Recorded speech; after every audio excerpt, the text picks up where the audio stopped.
Di tengah hiruk-pikuk persiapan perayaan HUT RI ke-80, sebuah kabar resmi dari pemerintah membuat wajah para, asin dan pensiunan berseri, gaji pokok dan tunjangan naik 20%, plus rapelan hingga belasan rap juta.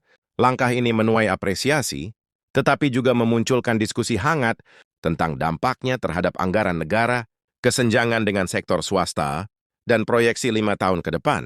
Mengapa kebijakan ini muncul sekarang? Bagaimana detail mekanismenya? Ikuti video ini hingga selesai, karena di bagian akhir saya akan membagikan simulasi perhitungan gaji, daftar tunjangan tertinggi, dan daerah-daerah yang menikmati kenaikan paling besar. Ada kabar yang membuat jutaan aparatur sipil negara, ASN dan pensiunan, di seluruh penjuru tanah air tersenyum lebar. Pemerintah rencananya akan mengumumkan kenaikan gaji dan tunjangan sebesar 20%. Pada tahun ini disertai rapelan yang nilainya bisa mencapai belasan juta, tergantung golongan dan masa kerja. Tak hanya itu, agenda pencairan gaji ke-13 tunjangan hari raya, dan bonus tambahan juga sudah masuk dalam kalender pembayaran negara. Langkah ini bukan sekedar kebijakan teknis, tetapi juga sinyal politik yang kuat, menunjukkan bahwa pemerintah ingin memantapkan kesejahteraan ASN sebagai prioritas menjelang tahun politik. Tidak heran, isu kenaikan gaji ini langsung menduduki puncak trending media sosial dengan ribuan komentar, netizen yang membandingkan gaji ASN TNI Polri, pekerja swasta hingga tenaga honorer, skema kenaikan gaji tahun ini dan proyeksi 5 tahun ke depan. Kenaikan 20 tahun ini bukan akhir dari cerita. Menurut dokumen resmi Kementerian Keuangan, ada berencana penyesuaian gaji tahunan yang akan terus berjalan hingga tahun 2020. Proyeksinya pada tahun 2026, gaji pokok ASN, golongan 4 dengan masa kerja di atas 20 tahun, bisa menyentuh angka di atas 13 juta per bulan. Bahkan simulasi gaji tahun 2030 menunjukkan lonjakan signifikan hingga 20% lagi seiring kebijakan, indeks kemahalan daerah dan tunjangan kinerja yang makin kompetitif, artinya ASN di wilayah strategis atau daerah dengan tingkat inflasi tinggi akan menikmati gaji dan tunjangan jauh di atas rata-rata nasional. Tidak hanya ASN aktif yang kecipratan rezeki pensiunan, PNS pun mendapat kenaikan gaji sesuai persentase yang sama, yakni 20%. Sistem pembayaran dilakukan otomatis melalui PT Taspen, sehingga penerima tidak perlu mengurus berkas ulang. Perbandingan terbaru menunjukkan bahwa pensiun PNS Indonesia kini lebih tinggi dari sebagian negara ASEAN, meski masih kalah dari Singapura. Namun ada catatan penting. Kenaikan ini juga memicu diskusi soal beban fiskal negara dan keberlanjutan dana pensiun di masa depan. Rapelan menjadi kata yang paling sering dibicarakan ASN. Belakangan ini pemerintah merencanakan selisih gaji akibat kenaikan 20 akan dihitung sejak Januari hingga Juli. Lalu dibayarkan sekaligus berdasarkan jadwal yang direncanakan. Rapelan akan cair pada bulan September, tanggal 1 hingga 15. Setelah perayaan HUT RI ke-80 mengenai sistem pembayaran, sebagian besar daerah menggunakan sistem otomatis via transfer bank, sehingga ASN tidak perlu mengajukan manual. Namun ada beberapa daerah yang masih memproses secara bertahap, karena keterbatasan anggaran atau proses administrasi tunjangan kinerja. Tukin menjadi salah satu komponen yang membuat gaji ASN melonjak drastis. Tukin ini berbeda-beda per instansi dan daerah. Misalnya ASN di kementerian dengan kinerja tinggi bisa mendapatkan tukin hingga 100% dari gaji pokok. Sementara itu tunjangan kemahalan daerah diberikan untuk ASN yang bertugas di wilayah dengan biaya hidup tinggi, seperti Papua dan Kalimantan Utara. Selain itu ada tunjangan jabatan, tunjangan fungsional, hingga tunjangan daerah terpencil. Semua komponen ini dihitung terpisah dari gaji pokok dan dapat membuat total penerimaan bulanan ASN menjadi berlipat ganda. PT Taspen tidak hanya mengurus pembayaran pensiun, tetapi juga mengelola program tabungan hari tua JHT. Bagi ASN mekanisme pencairannya mengikuti ketentuan masa kerja dan usia pensiun. Ada perbedaan mencolok antara pensiun PNS, pusat dan daerah, terutama dari sisi tunjangan tambahan. Selain itu, dana yang disimpan di Taspen diinvestasikan, dan ASN berhak mendapatkan bunga atau hasil investasi. Skema pensiun untuk PPK dan ASN digital juga mulai disiapkan. Meski masih menunggu regulasi turunan, meski gaji ASN naik, potongan wajib juga tidak sedikit. Setiap bulan gaji ASN dipotong untuk Taspen, BPJS Kesehatan, BPJS Ketenagakerjaan, zakat ASN bagi yang Muslim, dan iuran lain seperti Tapera. Khusus Tapra, kebijakan ini sempat menuai kontroversi karena dianggap menambah beban ASN. Di tengah kenaikan biaya hidup, bahkan ada wacana potongan gaji untuk mendukung pendanaan, pembangunan Ibu Kota Nusantara IKN, dan Target Sustainable Development Goals SDG. Hal ini memicu perdebatan antara pemerintah dan serikat. ASN peraturan pemerintah PP terbaru yang mengatur gaji ASN dan pensiunan yang sedang dalam tahap pengkajian akan menjadi dasar hukum kenaikan ini. Selain itu, janji kampanye kenaikan gaji ASN juga menjadi sorotan, terutama menjelang pergantian pemerintahan. Beberapa pihak menilai kebijakan ini strategis secara politik, sementara yang lain melihatnya sebagai bentuk tanggung jawab negara terhadap aparatur sipil. Dari sisi perbandingan internasional gaji ASN, Indonesia kini berada di atas Filipina dan Thailand, namun masih di bawah Malaysia dan Singapura. Bagi calon ASN baru, perjalanan karir dimulai dari status calon pegawai negeri sipil. Meski gaji awal masih relatif rendah, setiap kenaikan pangkat akan otomatis mengerek. Gaji pokok misalnya, ASN yang memulai dari golongan 2 bisa naik ke golongan 4 dalam kurun waktu 10 hingga 15 tahun.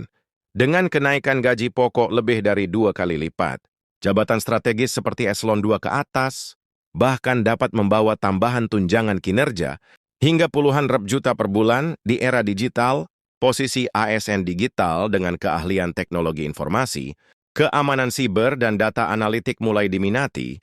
Dengan insentif yang kompetitif, pegawai pemerintah dengan perjanjian kerja, PPPK sering dibandingkan dengan CPNS secara gaji pokok.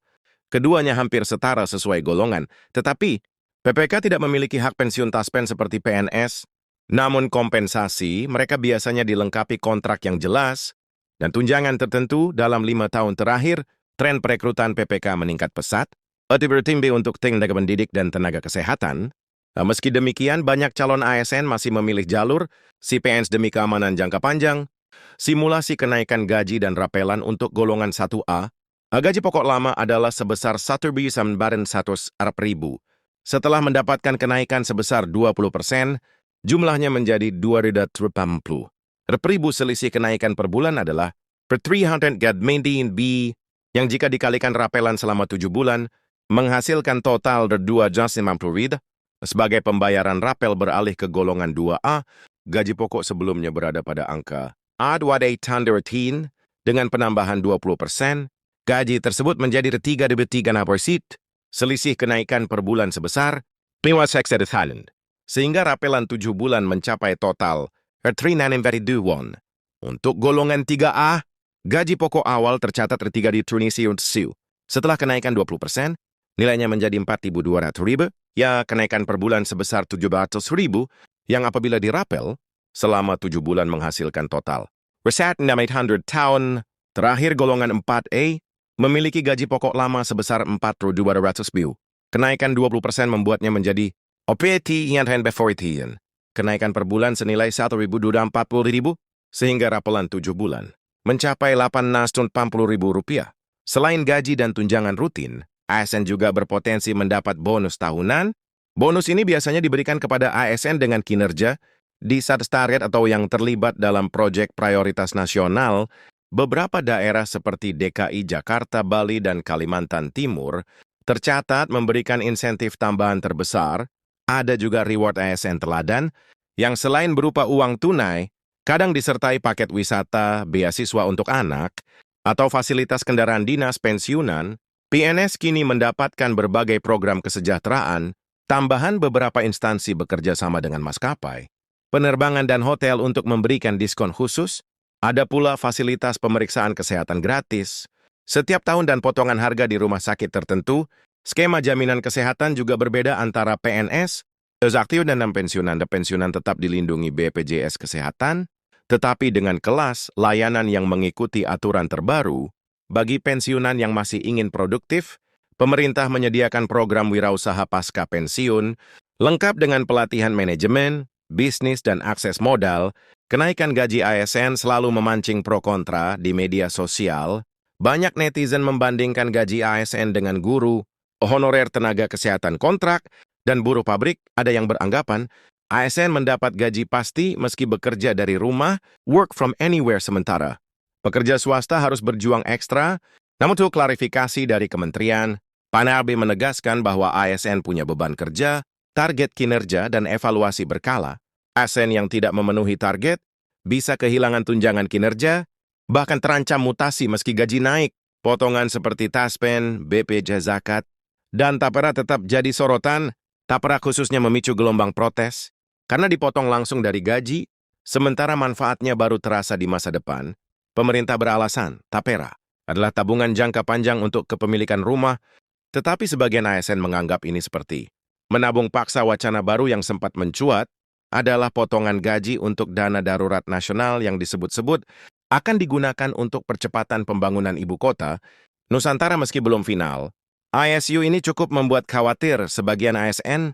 Undang-undang ASN yang baru saja direvisi membiayai beberapa perubahan signifikan, termasuk fleksibilitas penempatan ASN, evaluasi kinerja berbasis sistem digital, dan peluang ASN bekerja lintas daerah atau instansi. PPP yang sedang dikaji soal gaji dan pensiun menjadi payung hukum utama, dan ada wacana mengarah ke sistem pensiun fully funded yang lebih berkelanjutan dibandingkan negara lain. Gaji ASN Indonesia kini berada di papan tengah ASEAN, lebih tinggi dari Filipina dan Vietnam setara Thailand, tetapi masih di bawah Malaysia dan Singapura.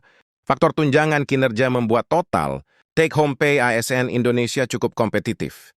Terutama di Kementerian Strategis, kenaikan gaji sering membuat gaya hidup ikut naik.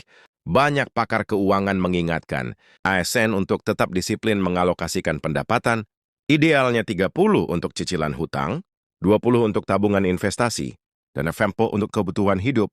Bagi pensiunan, penting mengelola uang pensiun agar cukup untuk kebutuhan kesehatan dan darurat. Manfaatkan bunga dari taspen atau investasi aman, seperti deposito dan obligasi negara, di luar gaji dan tunjangan resmi.